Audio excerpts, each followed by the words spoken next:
Bueno, vamos a iniciar nuestro comentario. Estamos 10, creo que son más o menos los mismos que estaban en la clase, en las sesiones anteriores, la sesión anterior.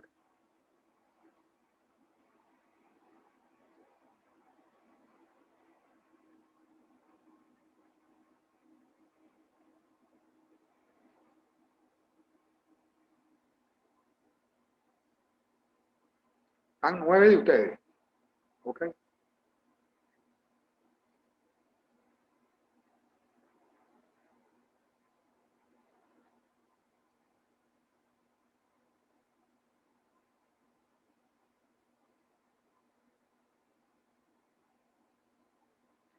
Ok, comenzamos entonces nuestra...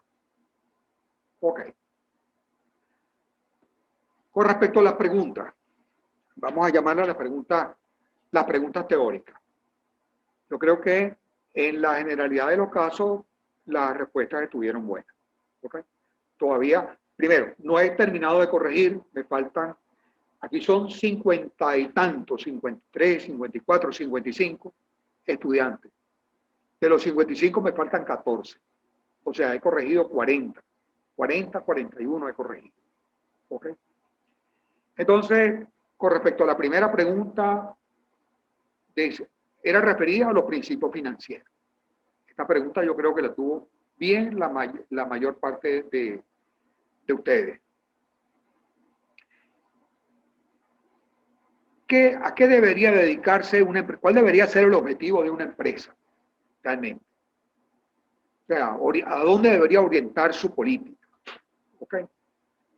Entonces, el sentido era, mira, vamos a especializarnos en aquello que hagamos mejor. Ahí ganamos nosotros, ¿no es cierto? Debe haber más rendimiento en eso. Y adquirimos afuera lo que nosotros somos los mejores preparados para eso. Por supuesto que si uno lo ve desde el punto de vista dinámico, si fuera así, entonces todos estos países, estarían condenados a producir solamente materias primas, ¿no? Y ninguno de ellos va a dar el salto a producir o a elaborar productos industriales. Ahí estamos viendo que las cosas están cambiando. No necesariamente en el largo plazo eso está bien. ¿Okay? Pero el principio financiero es, mira, vamos a orientarnos a tratar de producir donde somos mejores. ¿De acuerdo? Ahí están los productores de vino, pongamos por caso. Los productores de vino producen vino. Así, nosotros no nos pongamos a producir nosotros manzana. Aquí se intentó producir manzana hace un cierto número de años atrás y las manzanas salieron del tamaño de un durazno. ¿Ok? Entonces, a título de ejemplo. En la segunda de las preguntas, pueden comentar, por supuesto. Está abierto el derecho de palabra. También de acuerdo con los principios financieros, nos pusieron a escoger entre dos alternativas. En tomar en consideración la totalidad de los costos, lo ya invertido y lo que está por invertirse para la toma de una decisión de ejecutar o no un proyecto, o solamente tomar en consideración lo que tenemos de aquí en adelante. Y la respuesta correcta es, mira, lo que ya invertimos, ya eso no lo salvó nadie. ¿Ok? Sea bueno o malo sea nuestro proyecto, eso ya no tiene solución. Lo que importa para tomar la decisión de vamos o no vamos es lo que vamos a hacer de aquí en adelante. La tercera de las preguntas, la tasa de interés. Me pusieron a mí, leyendo las respuestas, me ponen en una duda, ¿ok? O sea, está bien formulada la pregunta, está mal formulada la pregunta, ¿ok? Tasa de interés activa sean menores que las pasivas. Eso ni pensarlo. La tasa de aquí, o sea, el banco no le puede cobrar al prestatario, a la persona que está cobrando, que está solicitando el crédito, no le va a cobrar menos que lo que le está pagando a los ahorristas. La tasa activa es la tasa que le va a cobrar al prestatario, a la persona que quiere el crédito, mientras que la tasa pasiva es la que le va a pagar al ahorrista. Si lo hiciera de esa manera, conforme a lo que dice la A, que hubo varios que respondieron de esa manera,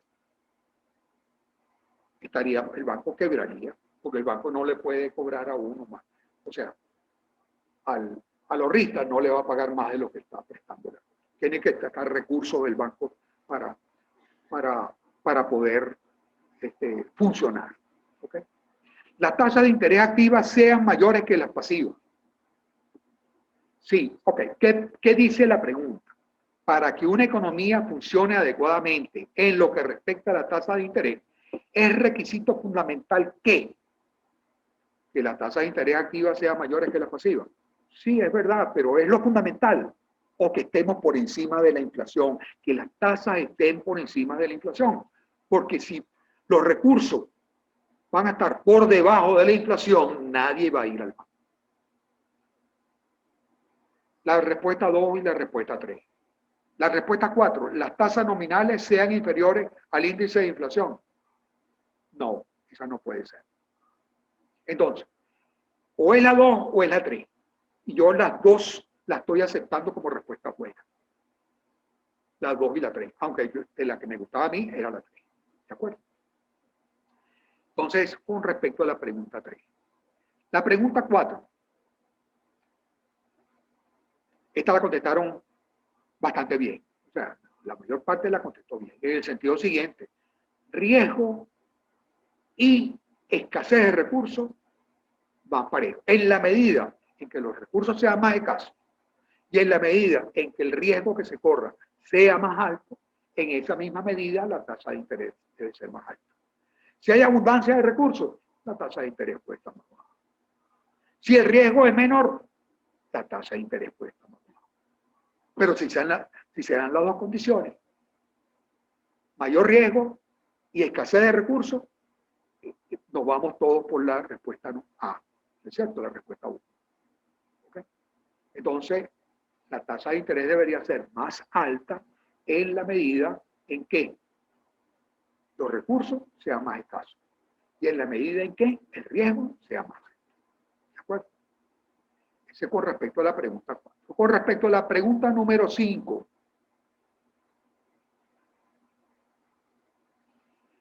Selecciona el enunciado correcto.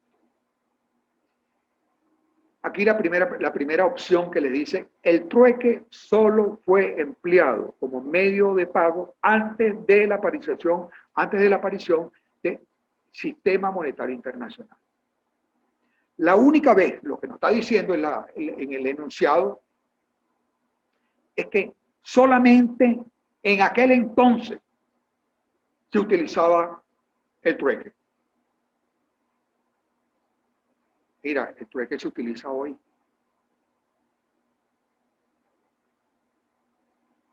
Venezuela le está mandando petróleo a Cuba y Cuba nos está mandando médicos integrales. Le mandamos otros productos, se los mandamos a Nicaragua. Nicaragua nos mandó pantalones. El trueque se utiliza todavía. Ok, vamos a intercambiar este producto por este otro producto. Y la diferencia la compensamos de alguna manera. Me entrega dólares o te entrego dólares. ¿Ok? Pero no leyeron que era solo, el trueque solo fue empleado. El trueque se utiliza hoy. ¿Ok? La respuesta. En la aparición del sistema monetario internacional coincide en el tiempo con la implantación del patrón oro. ¿Ok? Se hizo énfasis en varias oportunidades sobre eso. Un punto también esa pregunta. La pregunta 6 es una pregunta donde ninguna de ellas era cierta. ¿Ok? Esta yo creo que una buena parte la contestó acertadamente. Bajo los acuerdos de Bretton Woods, los países suscriptores se comprometieron a utilizar indistintamente el oro, la libra esterlina, el dólar estadounidense como respaldo de su moneda. Mire, acordémonos primero, Bretton Woods, cuando se da Bretton Woods, cuando se dan esas reuniones, Estados Unidos está en su mejor condición en comparación con los países europeos. Los países europeos están destruidos por las bombas que les cayeron, por los embates de la guerra. No tienen debilidad, tienen muchísimos gastos, no, o sea, están en una mala situación. Estados Unidos no cayó ninguna bomba, salvo aquellas que aparecieron allá en Hawái, en Pearl Harbor, que son bien lejos del territorio, vamos a llamarlo, del territorio norteamericano, Norteamérica, ¿ok? Entonces, los Estados Unidos, ¿ok? Indistintamente la libra esterlina estaba cayendo. La declinación del patrón oro coincidió en el tiempo con el fortalecimiento. Patrón oro. Declina el patrón oro. ¿Cuándo declina el patrón oro? 1940, 1944, años anteriores. ¿Cuándo declina? Esa temporada. ¿Y qué está pasando en Europa? ¿Está bien o está mal? La declinación del patrón oro coincidió en el tiempo con el fortalecimiento de las principales monedas europeas. Tienes un país que está mal y las principales monedas europeas van a estar mejorando. El debilitamiento del dólar estadounidense. Debilitamiento. Con un país que tiene su maquinaria engrasada, está produciendo vehículos, está en el auge de la televisión, el auge de la radio, tantas cosas que pasaron en los Estados Unidos en esa de 1920 a 1940. Las decisiones tomadas en Bretton Woods en materia cambiaria, Bretton Woods, materia cambiaria, permanecen vigentes al día de hoy y son aceptadas. No, lo de Bretton Woods duró hasta el año 1972. Ahí cambió otra vez la situación. Los norteamericanos inundaron de dólares el mercado internacional. Y hubo una situación muy severa allá en los años 70. Respuesta, ninguna de las anteriores. Pregunta 7. Con respecto a la empresa. En los orígenes de la empresa como institución, los roles de propietarios y empresarios se confundían en uno solo. Este señor era quien aportaba las ideas, el capital, organizaba la producción y fijaba los objetivos. No existía el internet todavía, ¿ok? Fueron muchas cosas que, o sea, eran las cosas que hacía el propietario de la empresa. Tenía en sus manos todo esto. La empresa no había crecido a tal punto que son las empresas que tenemos hoy, ¿ok? Estamos hablando de aquel entonces, siglo XVII, siglo XVIII. ¿Okay? La respuesta 2 es la respuesta correcta. Yo creo que todo el mundo debe haberla contestado bien. Selecciona el enunciado correcto. Aquí me he jugado la tecnología, la tecnología parcialmente y la otra tecnología, la otra parte fui yo, ¿ok? Que no revisé 100%. Pongo acá las 4 cosas y mira, y aquí se comió algo que debería estar.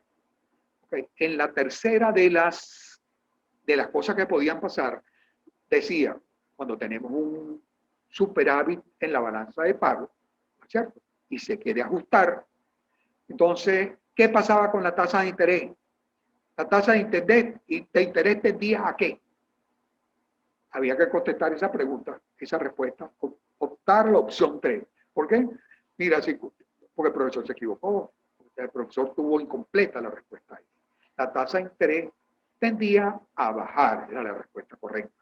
Que hubo, aún en la ausencia de poner acá, de que no estuviera el a bajar, cuando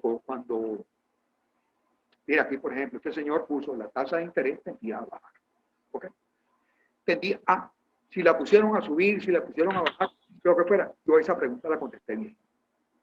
¿Ok? Ya, pero la corregí. Profe, una pregunta. Sí.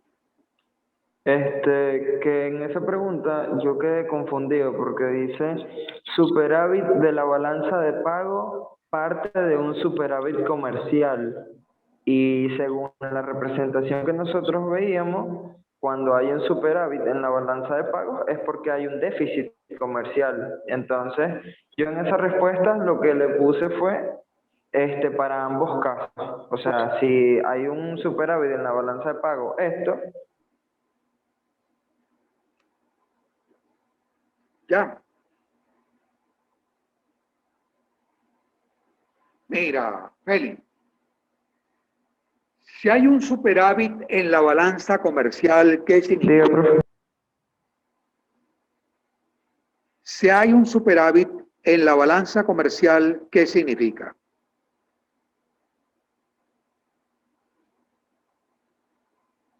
¿Tenemos más oro o tenemos menos oro?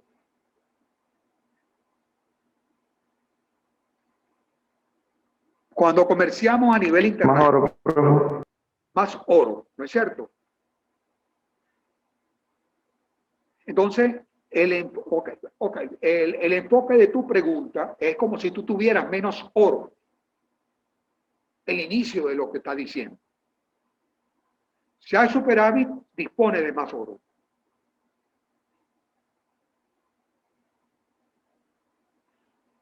¿Lo veo o no? Sí, sí, profe.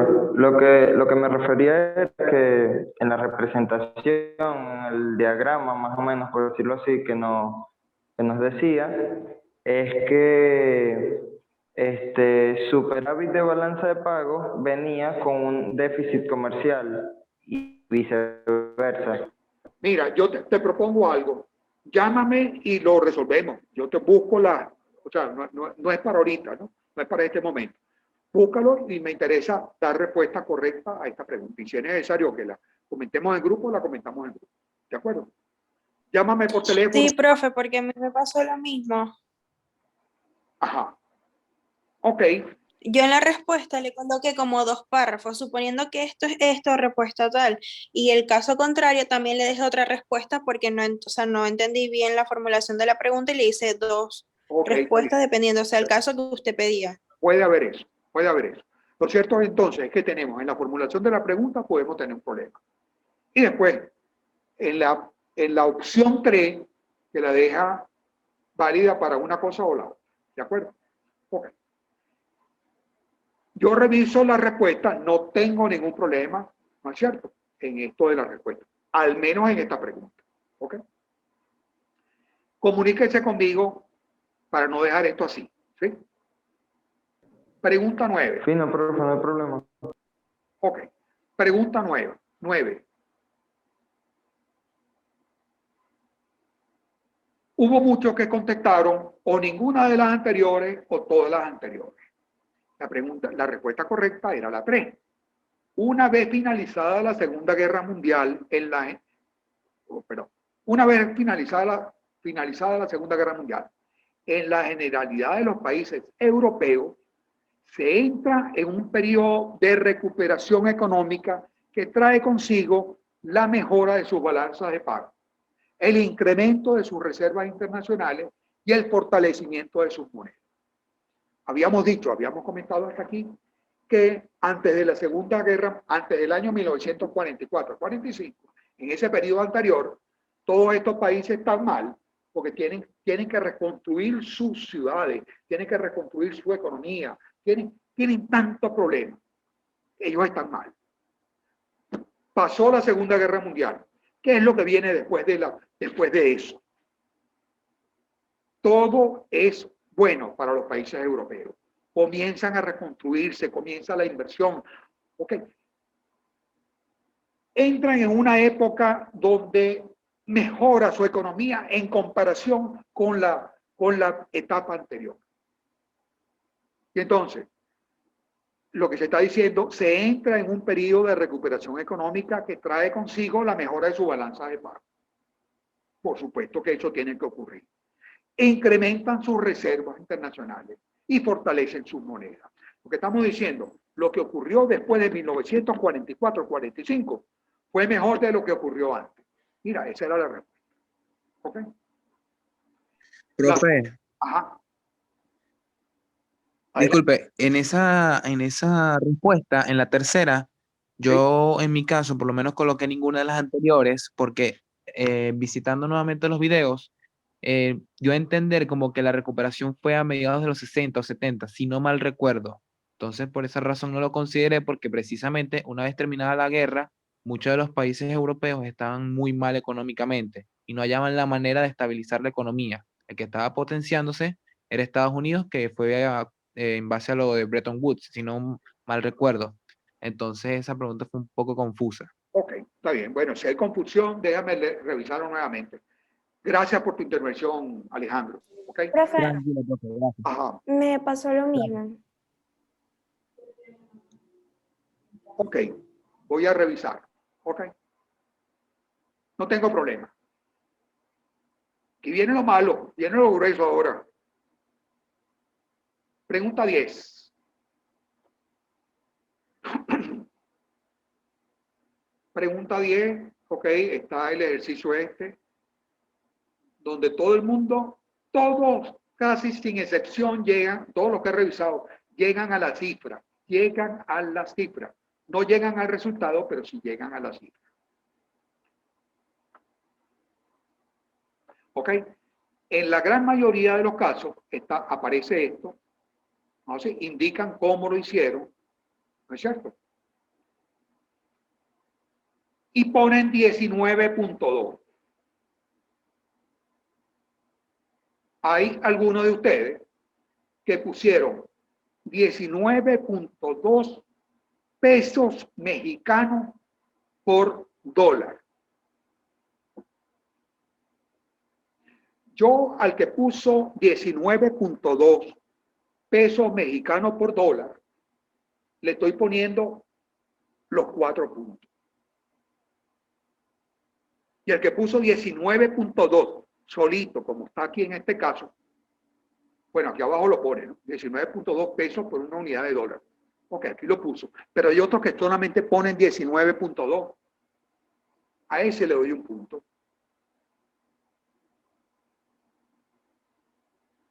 No puedo... Profe, y si fue, por ejemplo, peso, dólar, omití el México, mexicano. Peso mexicano sobre dólar. 19.2. 19.2 pesos. Bueno, pero yo recuerdo que en esa respuesta yo puse el signo de dólar porque se supone que en muchos lugares peso, o sea, es lo mismo que dólar, entonces puse el signo de dólar sobre US dólar para que se notara la diferencia. Ok, el símbolo de peso lo utilizaste como dólar. Yo estoy hablando de los que pusieron 19.2 Sí, no. solito. 19.2 Ah, solito. ok, disculpa. Okay. 19.2 solito, mira, no lo compro. No lo compro.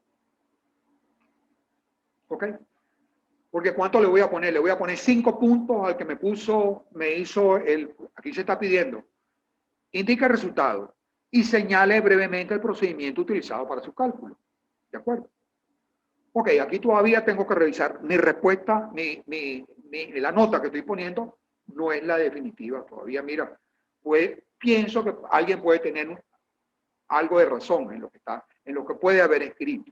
Mire, profesor, usted no me está corrigiendo el procedimiento. Usted solamente se está fijando en el 19.2. Ok, está bien, pues vamos a revisarlo. ¿Merece un punto? Merecen dos. Lo que sí, no merece los 4 puntos. ¿De acuerdo? Los que revisan las grabaciones. Mira, me acuerdo yo que una de las cosas que dije es, mira, acordémonos de nuestros exámenes de física, allá en segundo, tercer año bachillerato.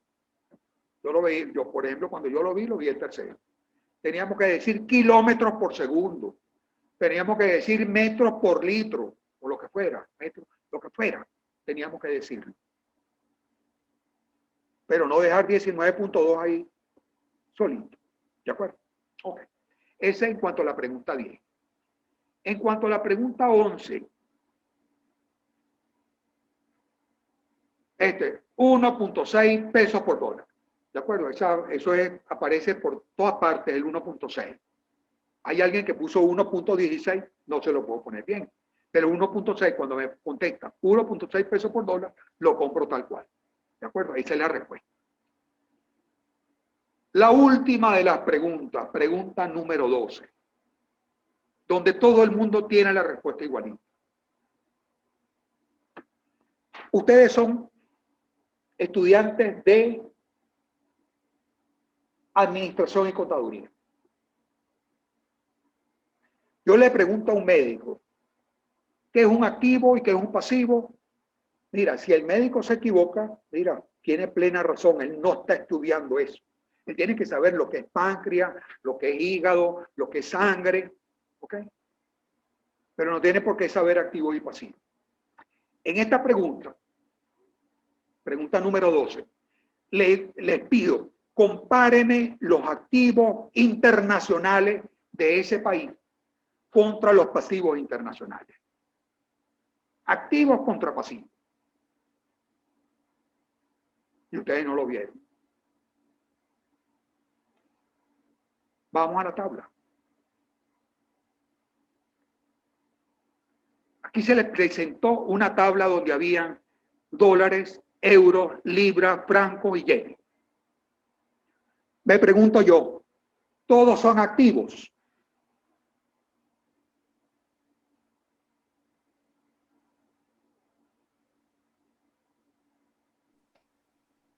Sí, profe, en diferentes monedas. Correcto. ¿Los dólares para los norteamericanos son activos?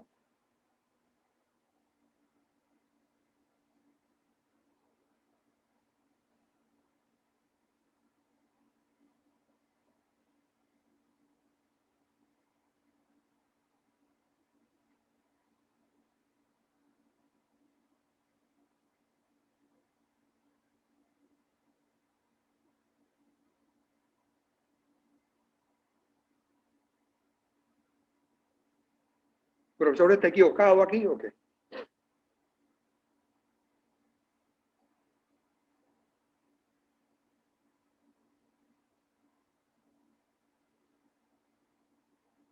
En negrita, activos internacionales versus pasivos internacionales.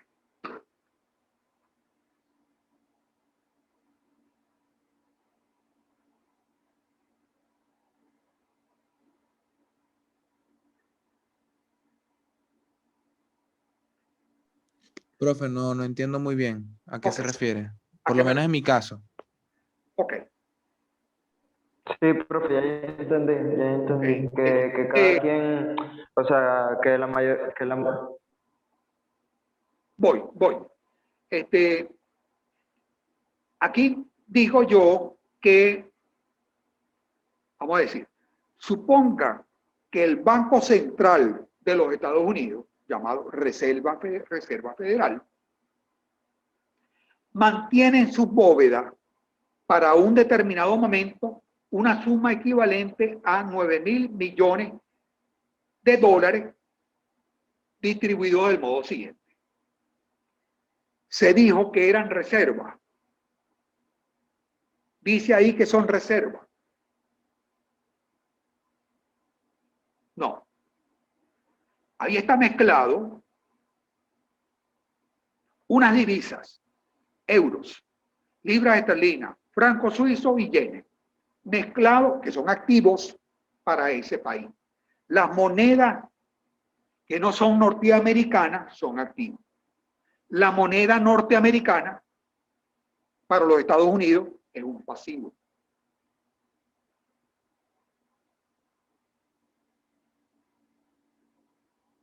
Profesor, ¿quiere decir que para el ejercicio se tomaba en cuenta todo excepto los dólares americanos o cómo? Todo menos los dólares americanos, porque no son activos. Ok. Ok. No, profe, por lo menos en mi caso, yo consideré todo porque me guié de la fórmula y como justamente ese ejercicio no llegamos a practicar uno similar, no tenía cómo tener una comparación o tener un recuerdo de algo así. Ajá. Entonces, fue por eso mi equivocación. Pero si hablamos bastante de los activos, de lo que eran activos y de lo que eran pasivos. el respaldo monetario. Sí, y ¿Ah? un ejercicio igual estaba en los ejercicios que usted facilitó para practicar. Ah, ok.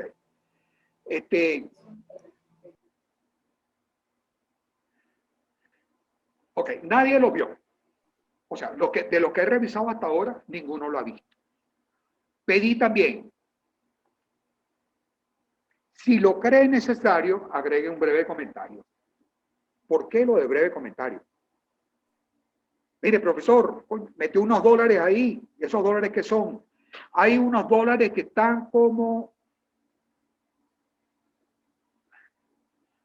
Aquí están 5.000 millones. O sea, ¿cómo hacemos, profesor, con eso? No sé. Está equivocado, lo que fuera. ¿Me explico? Ok.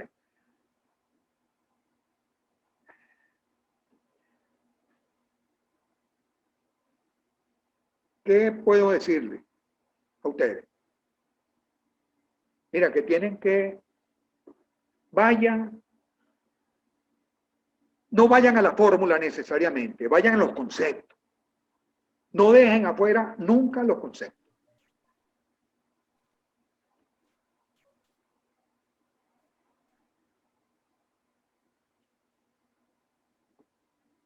Este es mi comentario del examen. Queda pendiente lo que decía Félix y lo que decía alguien más. Si alguien quiere comentar. De la Profe, pregunta ajá, 8, bueno, profe. Y de la yo le 9. paso. Bueno, queda abierto, que se pueden dirigir a mi teléfono. Vamos por el... Profe, Ajá.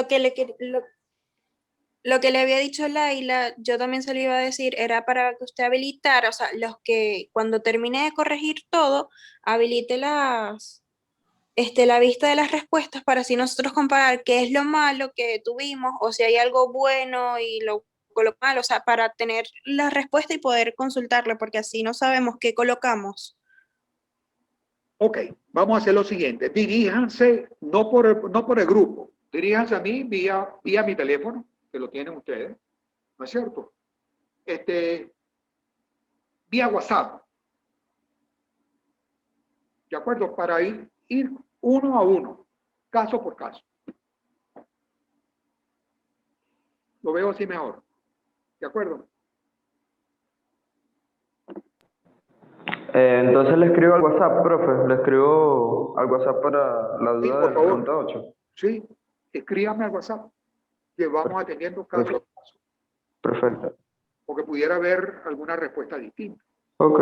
Y lo que sí considero que si hay alguna cuestión que deba conocerla el grupo, ¿no es cierto? Distinto a lo que hemos hablado hoy o distinto a las conclusiones de hoy, hacérsela conocer al grupo. ¿De acuerdo? Bueno. Ok. Si no hay otra cosa, cerramos por el día de hoy. Quedan 4 minutos. Todavía pueden aprovecharlo. Gracias, profe. Ok. Bueno, gracias a ustedes. Que estén muy bien. Termino de corregir los exámenes que me faltan. Saludos.